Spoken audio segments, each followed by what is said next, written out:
اعوذ باللہ من الشیطان الرجیم بسم اللہ الرحمن الرحیم وَإِذْ قَالَتِ الْمَلَائِكَةُ اور اس وقت کو یاد کریں کہ جب کہا فرشتوں نے یا مریم، حضرت مریم کو خطاب کرتے ہوئے کہا کہ یا مریم، اے مریم، ان اللہ اصطفاکی، بے شک اللہ تعالیٰ نے آپ کو منتخب کیا ہے، چن لیا ہے، فطہرکی، اور اللہ نے آپ کو پاکیزہ بنایا ہے، واصطفاکی علی نساء العالمین، اور اللہ تعالیٰ نے آپ کو بزرگی عطا فرمائی ہے سب جہان والی عورتوں پر۔ یا مریم اقنتی لربک، اے مریم اپنے پروردگار کی اطاعت کرو، فرمانبرداری کرو، واسجدی، اور سجدہ کرو، ورکعی مع الراکعین، اور رکوع کرو رکوع کرنے والوں کے ساتھ۔ پھر حضور علیہ السلام کو مخاطب فرما کر اللہ نے فرمایا ذالک من انباء الغیب، یہ غیب کی خبروں میں سے ہے، یہ واقعات جو ہم آپ کو بتا رہے ہیں، ذالک من انباء الغیب، یہ غیب کی خبروں میں سے ہے، نوحیہ الیک، ہم اس کو آپ کی طرف وحی کرتے ہیں، وما کنت لدیہم، اور آپ ان کے پاس نہیں تھے، اذ یلقون، اس وقت کہ جب وہ ڈال رہے تھے اقلامہم، اپنی قلموں کو، کہ ایہم یکفل مریم، کہ ان میں سے کون مریم کی کفالت کرے گا۔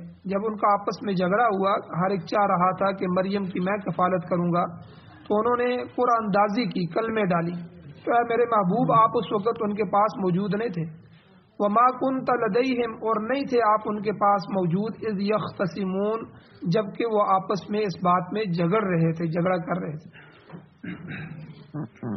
سورہ آل عمران کی 42، 43 اور 44 نمبر 3 آیتیں آج کے درس میں تلاوت ہوئی ہیں۔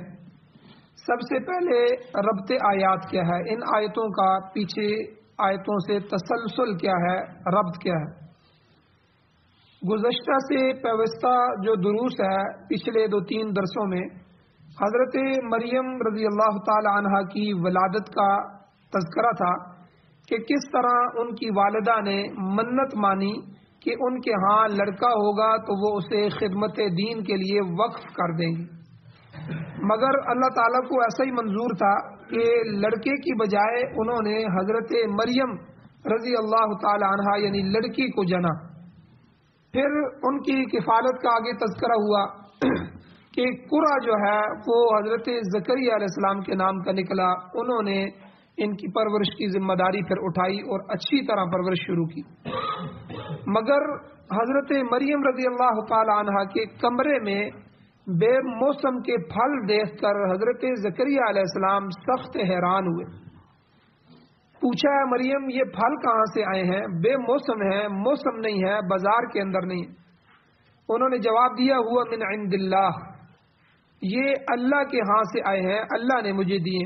گویا کہ حضرت مریم رضی اللہ تعالی عنہ کی یہ کرامت تھی۔ اس پر حضرت زکریا علیہ السلام کو خیال پیدا ہوا کہ جو مالک الملک ذات بے موسم پھل حضرت مریم کو بھیج سکتا ہے، وہ اس میرے بڑھاپے میں مجھے اولاد بھی عطا کر سکتا ہے۔ چنانچہ انہوں نے نہایت عاجزی کے ساتھ، انکساری کے ساتھ اللہ تعالیٰ سے بیٹے کی دعا مانگی، تو اللہ تعالیٰ نے انہیں یحییٰ علیہ السلام کی جو ہے بشارت سنائی، جو کہ ان کے بیٹے ہیں، اور فرشتوں نے ان کے جو پاکیزہ اوصاف تھے وہ بھی بیان کیے، پچھلے درس میں گزر چکے۔ آج کے درس میں روئے سخن جو ہے پھر حضرت مریم رضی اللہ تعالیٰ عنہ کی طرف ہے، اللہ تعالیٰ کی طرف سے ان کے انتخاب اور ان کے مناقب کا بیان آج کے درس میں ہے، اور پھر آئندہ درس میں اس سے اگلے آیات میں حضرت مسیح علیہ السلام کی ولادت کا تذکرہ، ان کے اوصاف، ان کے اخلاق حمیدہ، ان کے معجزات کا تذکرہ تفصیلاً آئے گا۔ سب سے پہلے ارشاد ہوتا ہے وَإِذْ قَالَتِ الْمَلَائِكَةُ يَا مَرْيَمْ، جب کہا فرشتوں نے اے مریم، یعنی یہاں ذرا توجہ فرمائیں کہ فرشتے آئے اور انہوں نے مریم رضی اللہ تعالی عنہ کو مخاطب کر کے کہا، یہ جو آگے آیتیں آ رہی ہیں، آگے جو اوصاف آ رہے ہیں۔ اب یہاں سوال پیدا ہوتا ہے، ایک سوال کہ ظاہر ہے کہ حضرت مریم نبی تو نہیں تھی تو بلکہ غیر نبی ہیں، تو سوال یہ پیدا ہوتا ہے کہ کیا فرشتوں کا غیر انبیاء سے کلام جائز ہے؟ کیا وہ نبیوں کے علاوہ بھی کسی سے کلام کر سکتے ہیں؟ تو حالانکہ فرشتے جو ہیں وہ ہمیشہ انبیاء کے پاس وہی لاتے رہے ہیں اور ان سے کلام کرتے رہے ہیں، مگر غیر نبی سے فرشتوں کی کلام کی کیا حیثیت ہے، اس میں کیا حکم ہے؟ یہ ایک سوال پیدا ہو۔ اس سلسلے میں مفسرین کرام نے جواب دیا ہے۔ مفسرین فرماتے ہیں کہ فرشتوں کا غیر نبی سے کلام ممنوع نہیں ہے، البتہ جو وحی ہے وحی صرف نبیوں پر ہی نازل ہوتی ہے۔ یہ وحی جو ہوتی ہے یہ اللہ کی طرف سے احکام ہوتے ہیں، اللہ کی طرف سے شریعت ہوتی ہے جسے آگے لوگوں تک پہنچانا مقصود ہوتا ہے، اور وہ پہنچانا انبیاء کی ذمہ داری ہوتی ہے۔ اس لیے نبی علیہ السلام کو کہا گیا یا ایھا الرسول بلغ ما انزل الیک، تو ما انزل الیک من ربک، جو آپ کی رب کی طرف سے آپ پر نازل ہو رہا ہے اس کو آپ آگے پہنچائیے، تبلیغ کیجیے۔ دعوت و تبلیغ اسی آیت سے نکلی کہ حضور علیہ الصلوۃ والسلام نے پھر ہر حکم کی تبلیغ کی، اور پھر حضور کے بعد یہ اس امت کی ذمہ داری ہوئی کہ حضور والا کام یہ امت کرے، اور اس امت کی بھی ذمہ داری ہے کہ اس کام کو آگے تک پہنچائے۔ تو بہرحال ہر نبی کی ذمہ داری ہوتی ہے کہ جو وحی، جو احکام، جو شریعت اس پر نازل ہو رہی ہوتی ہے وہ لوگوں تک پہنچائے۔ اس لیے وحی جو ہے یہ صرف انبیاء تک محدود ہوتی ہے، وحی کا جو سلسلہ ہے یہ صرف انبیاء تک ہے۔ البتہ فرشتوں کا عام لوگوں کے ساتھ جو کلام کرنا ہے، گفتگو کرنا ہے، ان کے سامنے جو ہے باتیں کرنا ہے، یہ بھی جائز ہے، منع نہیں ہے، روا ہے۔ اس کے 3-4 واقعات میں آپ کے سامنے پیش کرتا ہوں جن سے یہ ثابت ہوتا ہے کہ فرشتے غیر نبی سے آ کر بھی گفتگو کی ہے اور ان سے باتیں کی۔ سب سے پہلے حضرت موسیٰ علیہ السلام کی والدہ، وہ نبی نہیں تھی، ام موسیٰ، تو مگر قرآن پاک میں ان کے ساتھ فرشتوں کا کلام کرنا یہ مذکور ہے، ذکر ہے۔ اللہ جل شانہ سورہ قصص کے اندر فرماتے ہیں وَأَوْحَيْنَا إِلَىٰ أُمِّ مُوسَىٰ، ہم نے موسیٰ علیہ السلام کی ماں کی طرف وحی کی، ان ارضعیہ، کہ اس بچے کو آپ دودھ پلائیں۔ فَإِذَا خِفْتِ عَلَيْهِ، پس جب آپ اس پر خوف محسوس کریں، کیونکہ فرعون اور وہ سارے لوگ ان کی کابینہ، ان کی CID، ان کے سارے سلسلے پیچھے لگے ہوئے تھے، کیونکہ فرعون کو یہ بتایا گیا تھا، نجومیوں نے بتایا تھا کہ اس سال جو بچے پیدا ہونے والے ہیں ان میں سے کوئی ایک ایسا بچہ آنے والا ہے لڑکا کہ جو تیرے تخت کو الٹ دے گا، جو تجھے تباہ و برباد کر دے گا۔ اس نے حکم جاری کر دیا تھا کہ اب کوئی لڑکا پیدا نہیں ہوگا، جو لڑکا ہوگا اسے قتل کر دیا جائے، لڑکیوں کو چھوڑ دیا جائے۔ تو یہ ایک ظالمانہ حکم تھا جو اس کی گورنمنٹ کی طرف سے نافذ تھا، اور اتنے میں حضرت موسیٰ علیہ السلام پیدا ہو گئے۔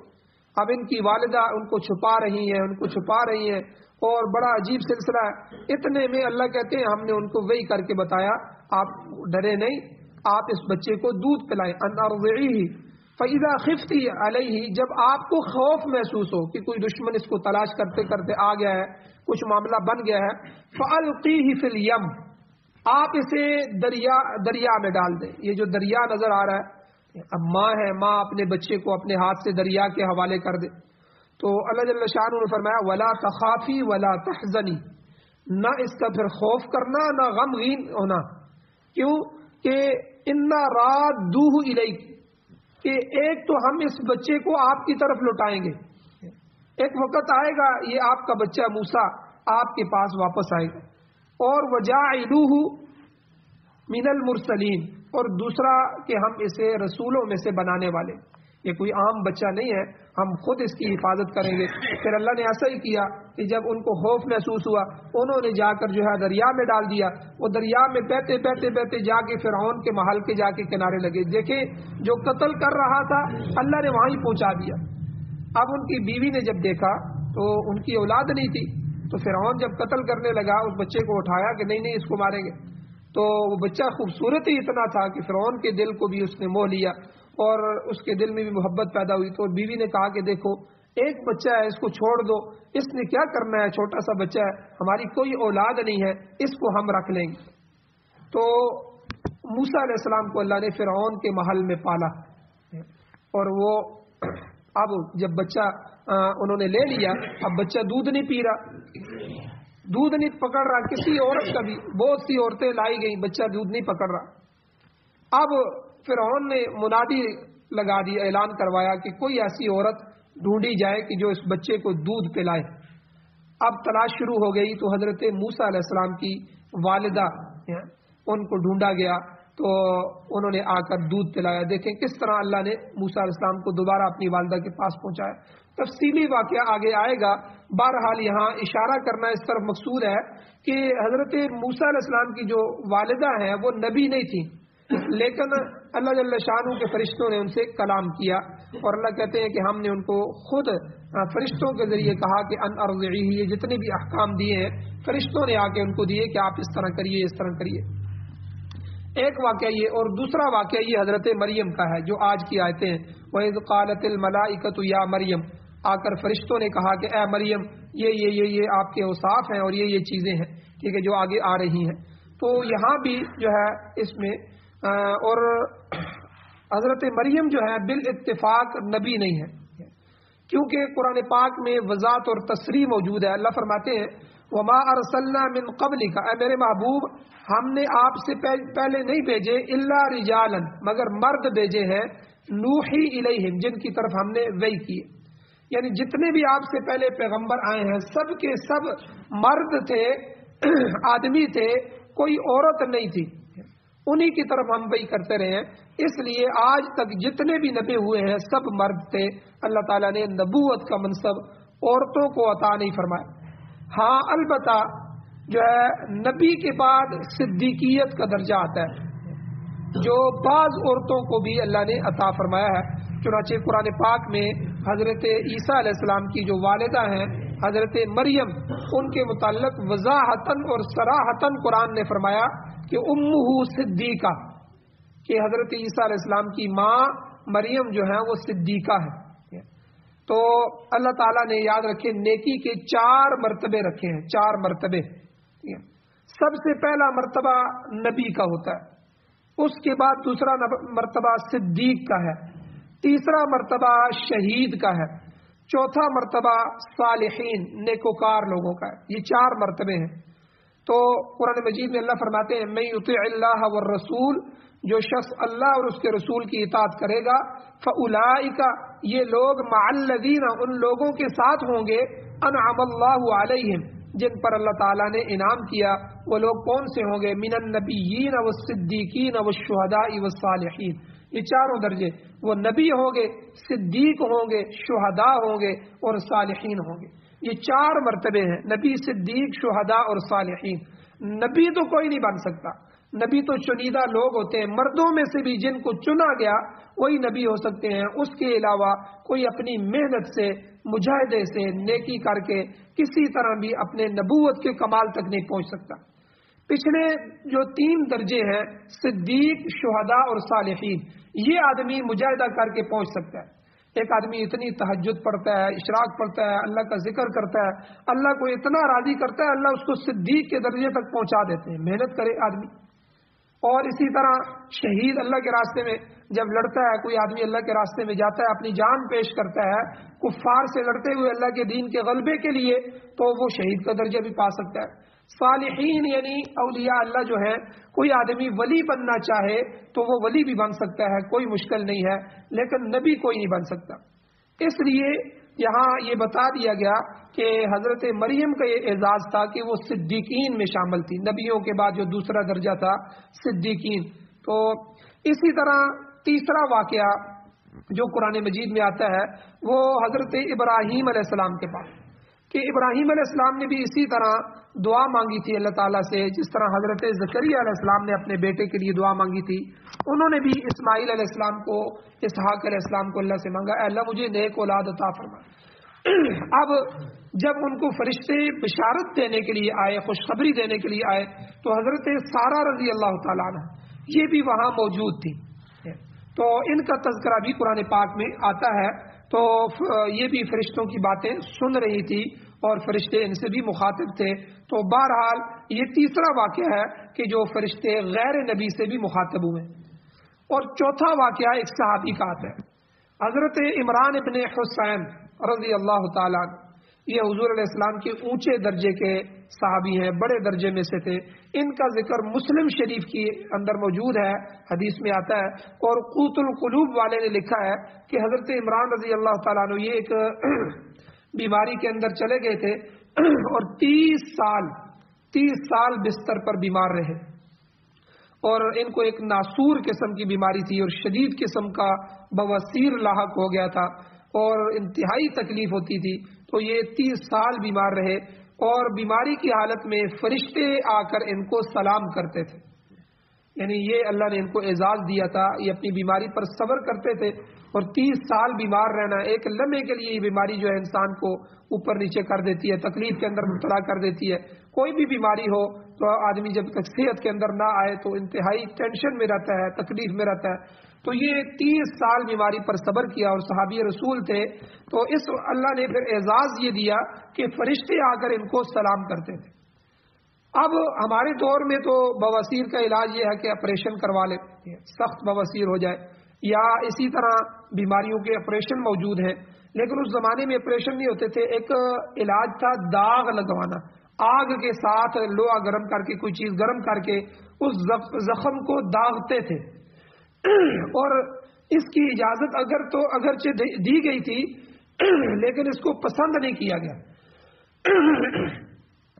اب ان کو تکلیف زیادہ ہوئی تو انہوں نے اس زخم کو آگ سے داغ لگوا دیا، تو فرشتوں کا سلام موقوف ہو گیا، رک گیا، فرشتے آنا بند ہو گئے۔ پھر انہوں نے توبہ کی اور اس علاج کو چھوڑ دیا، تو دوبارہ پھر سلام ہونے لگا، پھر فرشتے آنے لگے اور ان سے کلام بھی کرتے تھے۔ یہ ان کی بہت بڑی سعادت تھی۔ تو الغرض فرشتوں کا غیر نبی سے کلام کرنا اس واقعے سے بھی ثابت ہوتا ہے کہ اس صحابی رسول تھے، بڑے درجے کے صحابی تھے، نبی نہیں تھے، لیکن پھر بھی فرشتے آتے تھے، سلام دیتے تھے، کلام کرتے تھے۔ تو بہرحال یہ چند واقعات میں نے آپ کے سامنے رکھے ہیں، 4 واقعات۔ ان سے یہ ثابت ہوتا ہے کہ فرشتے جو ہیں وہی لے کر تو پیغمبروں کے پاس ہی آتے ہیں، شریعت اور احکام لے کر صرف نبیوں کے پاس ہی آتے ہیں، لیکن اگر کسی کو اللہ نے اعزاز دینا ہو یا کوئی خاص گفتگو کرنی ہو تو ان کے پاس بھی فرشتوں کا نزول ہو جاتا ہے، لیکن وہ بطور وحی کے نہیں آتے بلکہ اللہ کی طرف سے بطور اعزاز کے آتے۔ اب آگے اللہ تعالیٰ نے ان مناقب کا، ان صفات کا تذکرہ فرمایا جو فرشتوں نے حضرت مریم رضی اللہ تعالیٰ عنہ کے بیان فرمائے کہ وہ کیسی تھی۔ تو ان کو فرمایا یا مریم، اے مریم، ان اللہ اصطفاکی، پہلی صفت کہ بے شک اللہ تعالیٰ نے آپ کو پسند فرمایا، آپ کو منتخب فرمایا، آپ کو برگزیدہ بنایا، آپ کو چن لیا اللہ نے، آپ اللہ کی چنی ہوئی ہیں۔ آپ کی پہلی برگزیدگی کیا تھی کہ آپ کی والدہ کی دعا اللہ تعالیٰ نے قبول فرمائی۔ مریم اپنی والدہ کی دعا کی وجہ سے آئی اور آپ کو عبادت الہی کا حکم ہوا اور آپ کو بیت المقدس کی خدمت کے لیے وقف کیا گیا اور بیت المقدس میں ہی آپ کی رہائش کا بندوبست کیا گیا اور وہیں آپ بچپن میں مصروف عبادت رہیں۔ یہ سارے اعزاز پاکیزگی کے ہیں۔ ایک پاکیزہ بندہ ہی بیت اللہ کے اندر اس کی خدمت کر سکتا ہے، بیت المقدس کی خدمت کر سکتا ہے۔ تو اللہ تعالیٰ نے یہ ساری برگزیدگی، یہ ساری اللہ نے ان کو عطا فرمائی۔ اور دوسری فرشتوں نے کیا کہا؟ وَطَہَّرَكِ، اللہ نے آپ کو پاک بنایا، پاکیزہ بنایا، پاک اور صاف اللہ نے عطا فرمائے۔ اللہ تعالیٰ نے حضرت مریم رضی اللہ تعالیٰ عنہ کو روحانی اور جسمانی دونوں قسم کی طہارت عطا فرمائی تھی۔ حضرت شبیر احمد عثمانی رحمۃ اللہ علیہ مفسر قرآن فرماتے ہیں کہ اللہ تعالیٰ نے آپ کو پہلے دن سے ہی منتخب کر لیا تھا، آپ کو نیکی اور ایمان کے ساتھ اللہ نے پاک بنایا۔ یاد رکھیں، انسان کو ایمان اور نیکی کے ساتھ طہارت حاصل ہوتی ہے۔ جو آدمی جتنا اپنے ایمان کو صاف رکھے گا، جتنی نیکیاں کرے گا، اللہ کے ہاں وہ پاک ہوتا جائے گا۔ پھر اس کے بعد اس کے اچھے اخلاق ہیں، اچھی عادتیں ہیں، اچھے اعمال ہیں، یہ طہارت کا ذریعہ بنتے ہیں. اور اس کے الٹ، اس کے خلاف اگر برے اعمال آدمی کرتا ہے، چرس پی رہا ہے، بھنگ پی رہا ہے، بے نمازی ہے، جھوٹ بولتا ہے، ٹھیک ہے، اور اسی طرح کی جو برے اعمال ہیں، برے اخلاق ہیں اس کے، کفر کے اندر ہے یا شرک کے اندر ہے، نفاق کی گندگیاں ہیں، تو یہ سب نجاست اور گندگیاں ہیں، غلاظتیں ہیں. تو اللہ تعالیٰ نے حضرت مریم رضی اللہ تعالیٰ عنہ کو ان تمام بری خصلتوں سے پاک فرمایا. اس پر وہ ہمہ عبادت میں مصروف رہتی. یہ مصروفیت مزید ان کی باطنی طہارت کی دلیل ہے. ہماری شریعت میں بھی ہر مومن مسلمان مرد اور مسلمان عورت کے لیے طہارت ضروری ہے.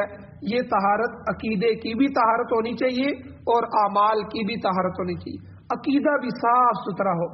اگر عقیدہ درست نہیں ہے تو سمجھ لیں آپ غلاظت کے اندر جا رہے ہیں، گندگی کے. اللہ کے ساتھ جو عقیدہ ہے وہ بھی درست ہو. اللہ ایک ہے، اللہ وحدہ لا شریک ہے، اس کے ساتھ کوئی شریک نہیں ہے، وہ اکیلی ذات ہے، وہ مالک خالق ہے، وہ رازق ہے، وہ کسی کا محتاج نہیں ہے، ہم سب اس کے محتاج ہیں. یہ سارے اللہ کی ذات کے ساتھ ہمارے عقیدے. اگر ان میں گڑبڑ ہے کہ کوئی اور بھی ہے جو دینے والا ہے، کوئی اور دروازہ بھی ہے جو ہماری مدد کر سکتا ہے، کوئی اور بھی ہے جو حاجت روا مشکل کشا ہے، تو سمجھ لیں کہ ہم نے اللہ کے ساتھ شرک ٹھہرا دیا، شرک کے دروازے میں داخل ہو گئے. یہ گندگیوں کا دروازہ ہے، غلاظتوں کا دروازہ ہے، اس دروازے میں ہم نے قدم رکھ دیا. تو اس لیے یہ جو طہارت ایمان والے کو حاصل ہونی چاہیے، یہ عقیدے کی طہارت بھی ہو. فرشتوں کے متعلق عقیدہ، نبیوں کے متعلق عقیدہ، یوم آخرت کے متعلق عقیدہ، قبر برزخ اور حشر کے متعلق جو عقائد ہیں، یہ سارے کے سارے عقیدے درست ہونے چاہیے، صاف ستھرے ہونے چاہیے. تو عقیدے کی طہارت. پھر اس کے بعد اعمال کی طہارت. اعمال میں بھی گڑبڑ نہ ہو. روزہ، نماز، حج، زکوٰۃ سنت کے مطابق کیے جائیں، ان میں اخلاص پیدا کیا جائے، دکھلاوا نہ ہو، ٹھیک ہے، کسی کو دکھلانے ریاکاری نہ ہو. تو عقیدے اور اعمال کی طہارت یہ ظاہر اور باطن کی طہارت ہے. اور اسی طرح انسان کا ظاہر بھی پاک ہو، جسم بھی، کپڑے بھی، گھڑی بھی، انگوٹھی بھی، ہر چیز جو اس کے جسم پر ہے خوبصورت ہو، صاف ستھری ہو، دھلی ہوئی ہو، پاکیزہ ہو، اور کسی قسم کی نجاست اس کے اندر نہ ہو. اور باطن بھی پاک ہو، دل بھی صاف ستھرا ہو. یہ جو اولیاء اللہ ہوتے ہیں ان کے ہاں جو بیعت کی جاتی ہے، یہ پیری مریدی ہے، تو جو خالص اللہ والے ہوتے ہیں، پیر ہوتے ہیں، وہ اپنے مریدین کی جو اصلاح کرتے ہیں، تو یہ جو اصلاح ہوتی ہے، تو یہ ساری کی ساری اصلاح، اس کا مقصد یہی ہے ہمارا باطن پاک ہو جائے، دل صاف ہو جائے، ہمارے اندر صاف ہو جائے. تو اس لیے عقیدے اور اعمال کی طہارت کے ساتھ ساتھ ظاہر اور باطن ہر طرح کی طہارت ہونی چاہیے. اور آگے اللہ نے فرمایا وَالصَّفَاقِ عَلَى نِسَاءِ الْعَالَمِينَ. فرشتوں نے حضرت مریم کو یہ بھی خوشخبری سنائی کہ اللہ تعالیٰ نے آپ کو جہان بھر کی عورتوں پر اللہ نے آپ کو فوقیت عطا فرمائی، برگزیدگی عطا فرمائی. پہلے جو استفاء گزرا ہے، 2 استفاء ہیں. پہلے استفاء کی سے مراد بچپن کی فضیلت تھی. اب اس دوسرے استفاء سے مراد حضرت عیسیٰ علیہ السلام کی بلا واسطے باپ کے جو والدہ بننے کا شرف تھا، یہ فضیلت تھی. دوسری عورتوں پر یہ فضیلت حضرت مریم کو یہ حاصل تھی کہ بغیر کسی بشر کے چھوئے کے آپ کے بطن سے حضرت عیسیٰ علیہ السلام جیسے جلیل القدر اور صاحب کتاب پیغمبر اللہ نے پیدا فرمائے. یہ امتیاز دنیا میں کسی اور عورت کو حاصل نہیں ہوا. حدیث شریف میں آتا ہے کہ مردوں میں سے تو بہت سے کاملین گزرے ہیں، مگر جو ہے اب جیسے سارے کے سارے انبیاء ہیں، یہ کاملین ہیں، اس کے بعد صدیقین گزرے ہیں اور دوسرے لوگ بھی بہت سے گزرے ہیں، مگر عورتوں میں حضور نے فرمایا چند عورتیں کاملین عورتوں میں شمار ہوئی ہیں. ان میں ایک تو یہ مریم بنت عمران ہے، یہ حضرت مریم، اور ایک حضور علیہ السلام کی زوجہ محترمہ ہے حضرت خدیجہ بنت خویلد، اور ایک فرعون کی بیوی آسیہ بنت مزاحم. آسیہ یہ فرعون کی بیوی مسلمان ہو گئی تھی اور یہ مومنہ تھی اور کاملین میں سے تھی. اس کے بعد حضور نے ایک حضرت فاطمۃ الزہرا کے بارے میں فرمایا النساء اہل الجنہ، جنت کی عورتوں کی یہ سردار ہیں، جنت کی عورتوں میں سے ہیں. پھر حضرت عائشہ رضی اللہ تعالیٰ عنہ، ان کی بھی فضیلت حضور علیہ السلام نے حدیث میں بیان فرمائی. ایک جگہ ایک حدیث میں فرمایا حضرت عائشہ کو تمام عورتوں پر ایسے فضیلت حاصل ہے جیسے سرید کھانے کو دوسرے تمام کھانوں پر فضیلت حاصل ہے. بعض روایات میں حضرت موسیٰ علیہ السلام کی ہمشیرہ یعنی بہن کا ذکر بھی آتا ہے اللہ نے ان کو بھی ہدایت. یہ سب عورتیں کاملین میں شمار ہوتی ہیں. بہرحال ان آیات کے اندر کچھ اور بھی مسائل ہیں، انشاءاللہ اگلے درس میں بیان کیے جائیں گے. اللہ جل شان سے دعا ہے اللہ عمل کی توفیق عطا فرمائے. انشاءاللہ 4 دن جو ہے وہ اجتماع کے ہوں گے، تو 3 دن تو انشاءاللہ ان میں ناغا ہوگا. انشاءاللہ اجتماع کے سے واپسی پر انشاءاللہ اس درس کو جاری کیا جائے گا. اللہ جل شان سے جو دعا ہے اللہ ہمیں عمل کی توفیق عطا فرمائے. آمین. الحمدللہ رب العالمین والعاقبۃ للمتقین والصلاۃ والسلام علی رسولہ النبی الأمی الکریم. اللهم ربنا آتنا فی الدنیا حسنۃ وفی الآخرۃ حسنۃ وقنا عذاب النار. یا اللہ ہماری کمیوں کو تائیوں کو معاف فرمائیے، درگزر فرمائیے، صغیرہ کبیرہ گناہوں کو معاف فرمائیے. یا اللہ اپنے دین کے لیے ہمارا انتخاب فرمائیے. یا اللہ ہماری نسلوں کو، اولادوں کو قبول فرمائیے، ہمیں محروم نہ فرمائیے. یا اللہ یہ جو اجتماع آ رہا ہے یا اللہ اس کی حفاظت فرمائیے. یا اللہ پوری دنیا کی ہدایت کے فیصلے فرمائیے. یا اللہ ہر طرح کے اندرونی بیرونی سازشوں سے حفاظت فرمائیے، اس کو کامیاب فرمائیے. یا اللہ نبی علیہ الصلوۃ والسلام کے دین کے جتنے شعبے ہیں یا اللہ سب شعبہ جات کی حفاظت فرمائیے.